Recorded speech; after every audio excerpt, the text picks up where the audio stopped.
I'm Caroline Walsh, 35 years old.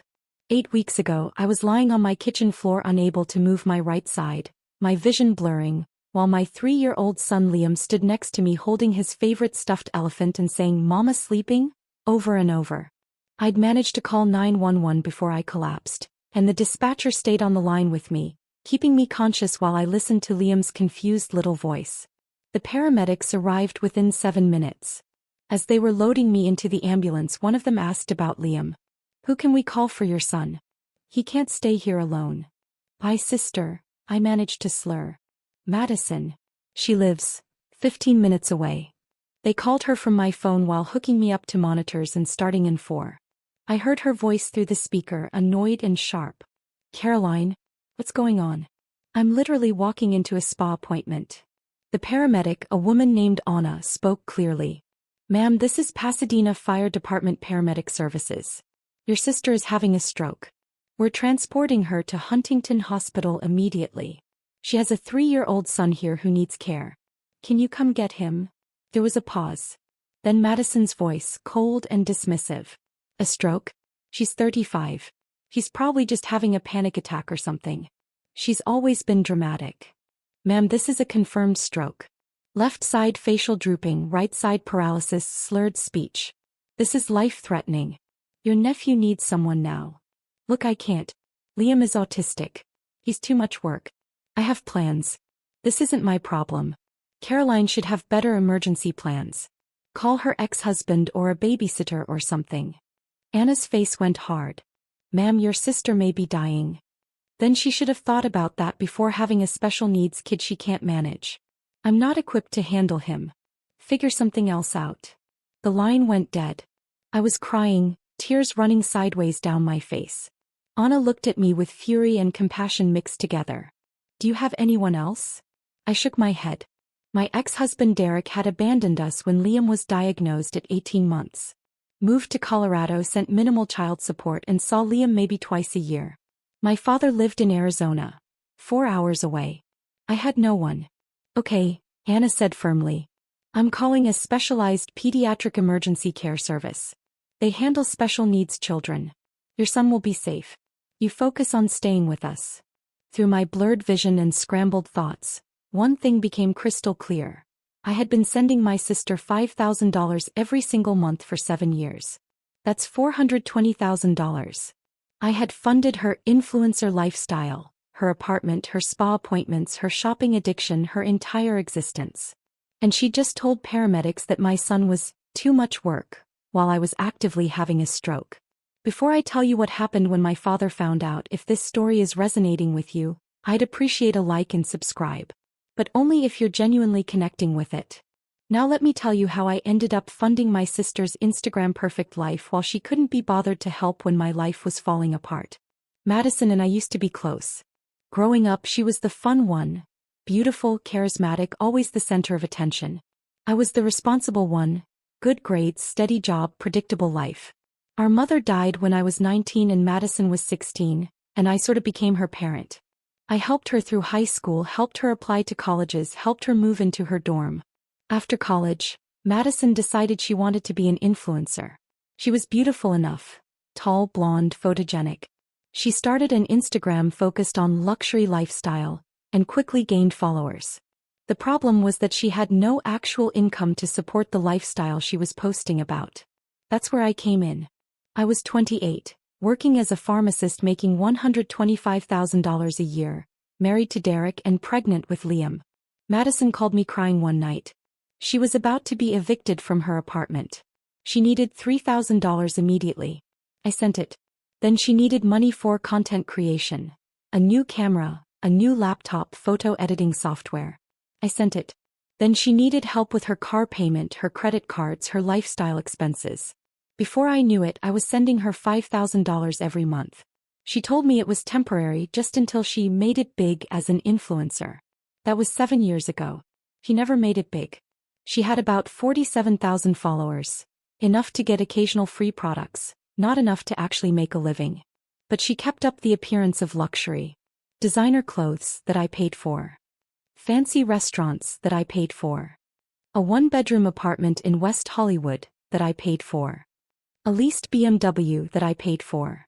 Her entire life was a performance funded by me while she posted things like, blessed and grateful for this abundant life sparkles hashtag self-made hashtag boss babe hashtag living my truth.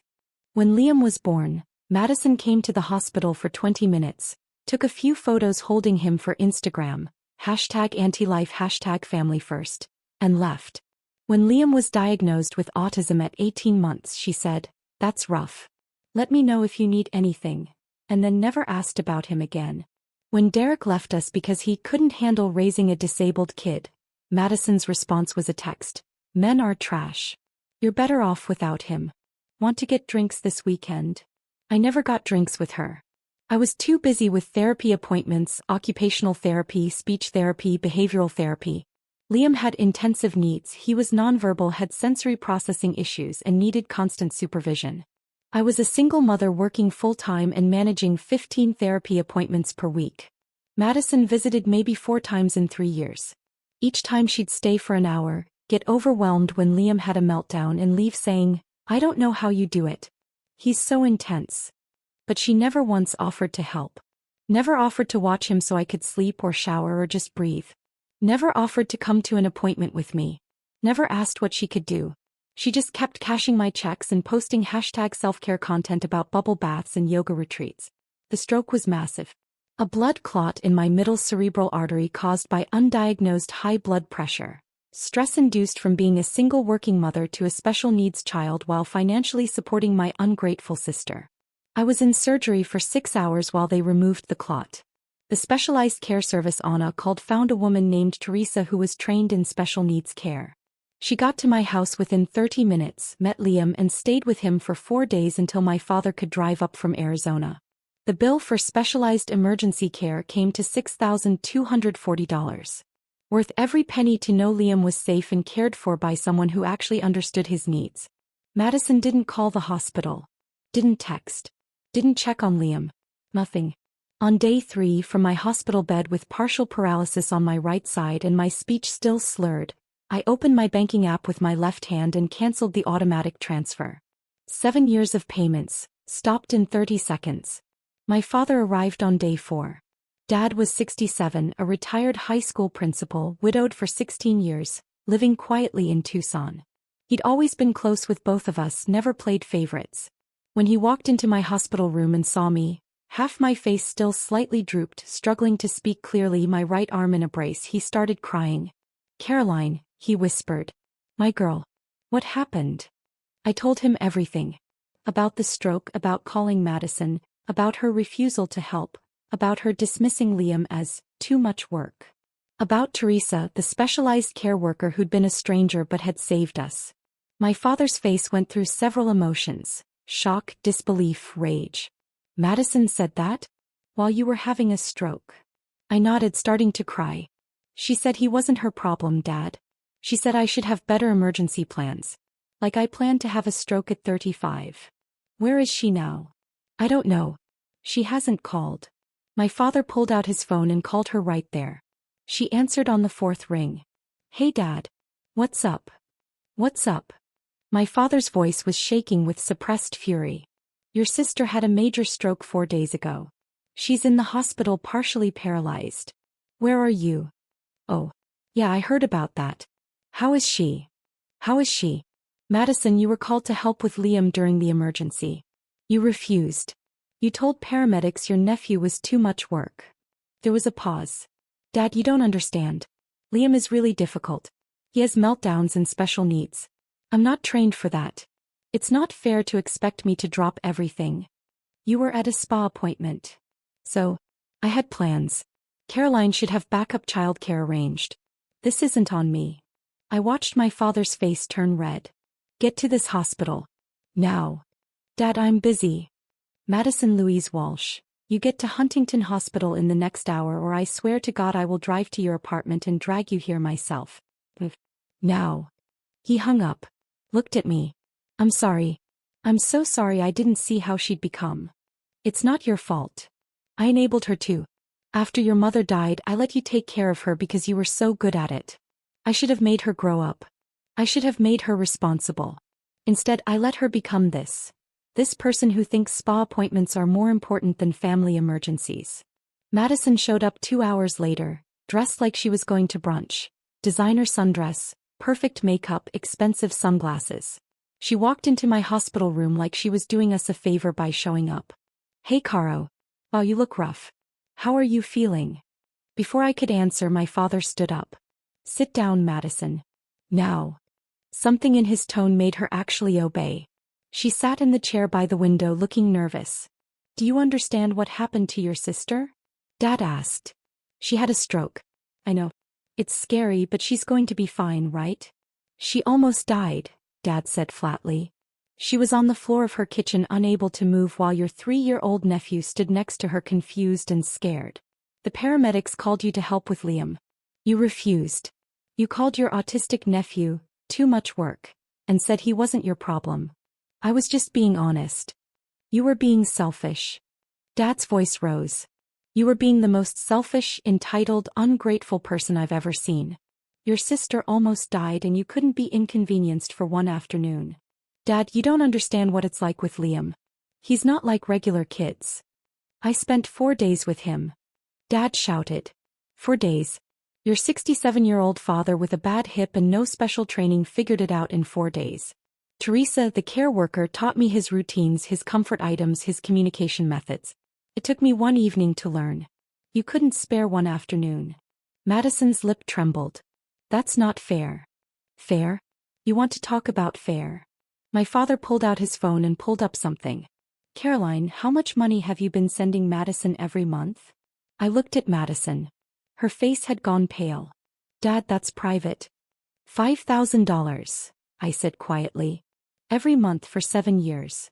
My father's hands were shaking as he did the math on his phone. $420,000. Caroline has sent you $420,000 over the past 7 years. While working full-time, raising a special needs child alone, managing 15 therapy appointments a week. She's been funding your entire lifestyle. Madison's mouth opened and closed. "That was..." Caroline offered. "I didn't force her. You told her it was temporary." Dad's voice cracked. "You said it was just until you made it as an influencer. 7 years later, you're still living off your sister while posting about being #self-made and #blessed. Where do you think that money came from, Madison?" I thought Caroline was doing well financially. She was doing well. Until she started funding your fake luxury lifestyle. She could have had savings. She could have had a better house. She could have had help with Liam. Instead, she was paying for your BMW and your designer purses and your spa appointments while she struggled alone. Tears were running down Madison's face now. "I didn't know it was that hard for her. Because you never asked." I spoke up, my words still slightly slurred but clear enough. "You never once asked how I was managing. You never asked about Liam's appointments. You never offered to help. You just took my money and pretended your life was perfect while mine was falling apart. Caroline, I'm sorry. You told paramedics my son wasn't your problem," I said, and my voice broke. "While I was having a stroke. While I thought I might die and leave Liam alone. You said he was too much work. He's 3 years old, Madison. He's your nephew. And he was too much work for you to handle for 1 afternoon while your sister was dying." Madison was crying hard now. I panicked. I didn't know what to do. "So you did nothing," Dad said coldly. "You chose a spa appointment over your sister's life. You chose your convenience over your nephew's safety. And you know what Caroline did? She hired specialized care from the ambulance while actively having a stroke. She made sure Liam was safe even while she was paralyzed. She's more of a parent while dying than you've ever been while healthy. I know I messed up. You didn't mess up. You showed who you are. And who you are is someone who takes $420,000 from her sister and can't give back 1 afternoon when it matters most." My father stood up and walked to the window, his back to both of us. When he spoke again, his voice was quiet and broken. "Your mother would be ashamed of you." Madison gasped like she'd been slapped. "Dad. She would be. Your mother was the most giving person I ever knew. She would have dropped everything for family. She would have been at this hospital the second she heard. And she would look at what you've become. This selfish, self-absorbed person who values spa appointments over human lives. And she would be heartbroken." "Please don't say that," Madison sobbed. I spent 16 years telling you girls that your mother's legacy was love and family. Caroline lived it. She gave everything to everyone, including you. You spit on it. You spit on your mother's memory, your sister's sacrifices, and your nephew's needs. All for what? Instagram likes? Free makeup samples? A fake lifestyle you can't actually afford. The room was silent except for Madison's crying. The money is stopped, I said quietly. I canceled the transfers. You're on your own now. Madison's head snapped up. What? Caroline, you can't. I can. I did. I almost died, Madison. I'm facing months of physical therapy. I don't know if I'll fully recover. I have a son who needs me and medical bills and therapy costs, and I can't do this anymore. I can't fund your life when you couldn't even help with mine. But my apartment, my car, my... Figure it out, Dad said harshly. Get a real job. Live within your means. Grow up. You're 32 years old and you've never actually supported yourself. It's time. Dad, please. No. I'm done too. I've been sending you $800 a month for emergencies that never seem to end. That stops today. You want to live your luxury lifestyle? Earn it yourself. Actually be the hashtag self-made person you pretend to be online. Madison looked between us, panicked. You're both cutting me off? How am I supposed to live? The way everyone else does, I said. You work. You budget. You live below your means until you can afford better. You stop pretending and start being real. But I'll lose everything. My apartment, my car. Good, Dad said. Maybe losing everything will teach you what actually matters. Because clearly having everything handed to you taught you nothing. Madison left the hospital that night. She didn't say goodbye to me. Didn't ask about my recovery. Didn't ask about Liam. She just left. Over the next week my phone blew up. 67 calls the first day. 82 the second day. 93 the third day. Texts, voicemails, emails. All from Madison. Caroline, please, I'm sorry. I didn't mean it. I was just scared of doing something wrong with Liam. Please don't do this. I'll lose my apartment. The BMW is getting repossessed. Please, I'm begging you. I didn't respond. I was in physical therapy 3 hours a day, relearning to use my right side, working on my speech, trying to regain function. I didn't have energy for Madison's crisis. Dad blocked her number too. She needs to figure this out herself, he told me. I'm not rescuing her anymore. I was in the hospital for 12 days total. When I was released, I went home to find my house transformed. My father had stayed with Liam and he'd gotten the house organized for my recovery. Grab bars in the bathroom. A wheelchair ramp at the door. Liam's schedule and therapy information all printed and posted. Teresa helped me, Dad explained. She's amazing. She gave me a crash course in Liam's needs and routines. She said you've been doing an incredible job with him. Liam ran to me, well, his version of running, which was more of an enthusiastic shuffle, and pressed his elephant into my lap. Mama home, he said clearly. 2 words. He'd never said 2 words together before. I started crying. Dad started crying. Even Teresa, who'd stopped by to check on us, was wiping her eyes. He missed you so much, Dad said. Every night he'd point to your room and say, Mama. I'd tell him you were getting better and coming home soon. And look at him, he said a 2-word phrase. Caroline, that's huge. It was huge. We'd been working on 2-word combinations for 6 months with no success. Trauma can sometimes trigger breakthroughs, Teresa said gently. He was scared, but he was also motivated. He wanted his mama. That motivation helped him find the words. I held Liam while he clutched his elephant and I realized something. This was my family. This little boy who needed me. This father who'd dropped everything to help. This kind stranger who'd cared for my son like he was her own. This was what family actually looked like. Not a sister who took money and gave nothing. Not an ex-husband who abandoned us. Not people who were there in name only. Real family shows up. Real family learns. Real family tries. 3 weeks after my stroke, I was doing outpatient physical therapy. My speech was almost back to normal. My right side was improving daily. I could walk without assistance, though I still got tired easily. Dad had stayed in California, renting a month-to-month apartment nearby so he could help with Liam. I should have been here all along, he kept saying. I should have known how hard this was for you. You're here now, I told him. That's what matters. One afternoon there was a knock on my door. I looked through the peephole and saw Madison standing there. She looked terrible. No makeup, hair in a messy ponytail, wearing jeans and a t-shirt instead of designer clothes. I almost didn't answer, but Dad was there and he nodded. Let her in. Let's hear what she has to say. I opened the door. Madison looked at me and started crying immediately. Caroline.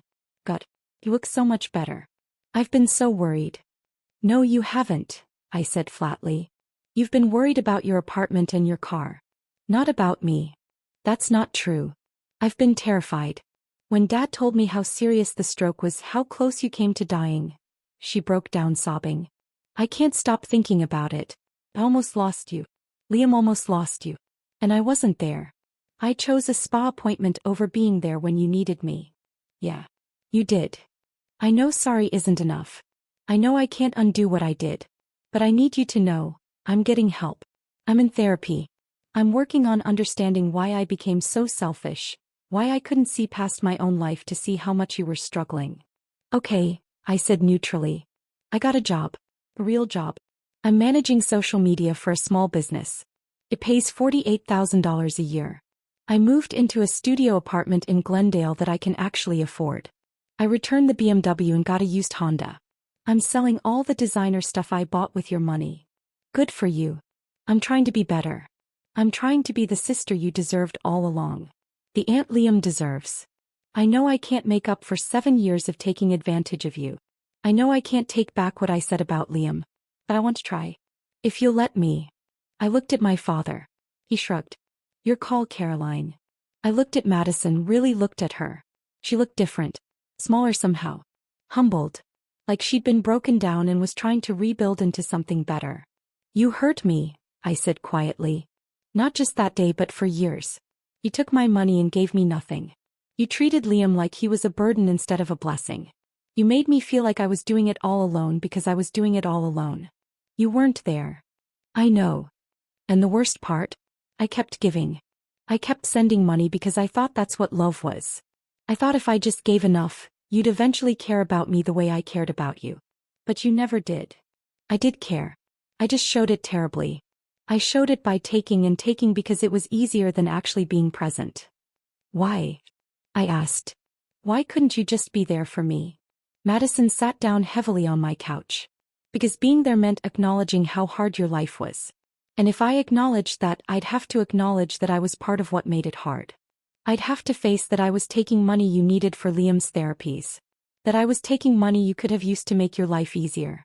It was easier to pretend everything was fine, that you were doing great, that my taking wasn't hurting you. It was hurting me. Every month. Every time I had to choose between Liam's needs and sending you money, I chose you. Every time. I know. God, Caroline, I know. And I hate myself for it. Dad spoke up quietly. Hating yourself doesn't help, Caroline. Changed behavior helps, Caroline. You're right. Madison wiped her eyes. I want to help with Liam. Actually help. I want to learn his routines, his needs, his communication methods. I want to be an aunt he can count on. But I understand if you don't trust me. I understand if you never want to see me again.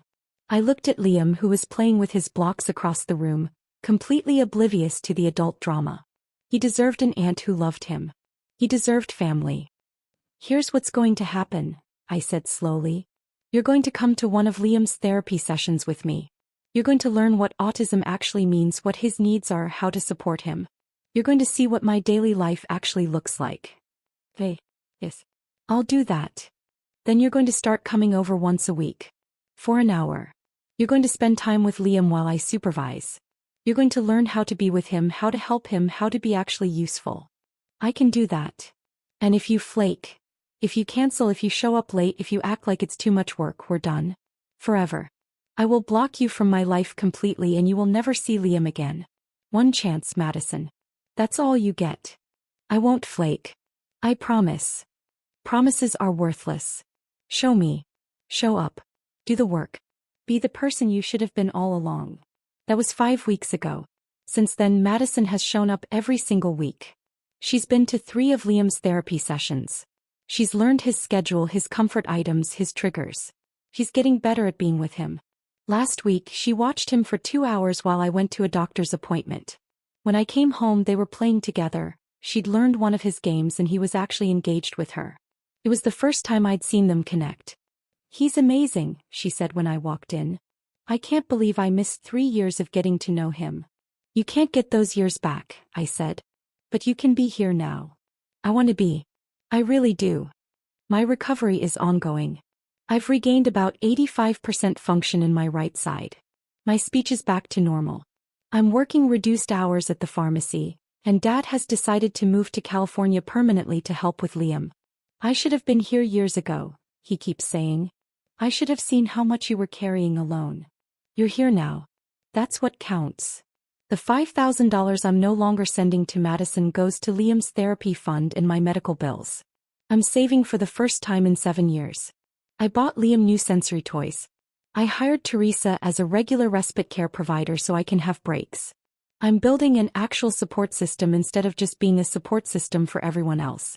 Madison's transformation hasn't been perfect. There have been moments where I see the old entitlement creeping back. A comment about missing her old life, a wistful look at designer stores. But she catches herself now. She apologizes. She's trying. Last week she posted on Instagram for the first time in months. No designer clothes, no luxury lifestyle. Just a simple photo of her and Liam playing blocks with a caption that read, "3 years late, but I'm finally learning what it means to be Auntie M to this incredible kid. Autism isn't scary or too much work. It's just different. And different is beautiful. Thank you to my sister for giving me a chance I didn't deserve. #Autistic, #AntLife, #doing better." The post got about 200 likes. A fraction of what her luxury content used to get. But she seemed genuinely happy about it. "I have real followers now," she told me. "People who actually care about substance, not just superficial stuff." "Good," I said. "Real is better than fake." Always was. I just couldn't see it. Today, 10 weeks after my stroke, I'm sitting in my backyard watching Dad push Liam on the swing. Liam is laughing, his beautiful, pure laugh that comes out when he's truly happy. Madison is here too, helping Dad with snacks and drinks, learning how to be useful. It's not the family I thought I'd have. It's smaller. It's been broken and rebuilt. It's imperfect. But it's real. People show up. People try. People learn. My father pulled me aside yesterday and said something I'll never forget. "Your mother used to say that real family isn't about perfection. It's about showing up when it's hard." Madison finally learned that lesson. It cost her everything she thought mattered to learn it. But she learned. "Do you think she'll stick with it?" I asked. "I think she's scared enough of losing you again that she'll try. And trying is all we can ask." She's right. Madison will never get back those 7 years. She'll never erase what she said about Liam. She'll never undo the pain she caused. But she's here now. Learning. Trying. Showing up. And maybe that's enough. Maybe that has to be enough.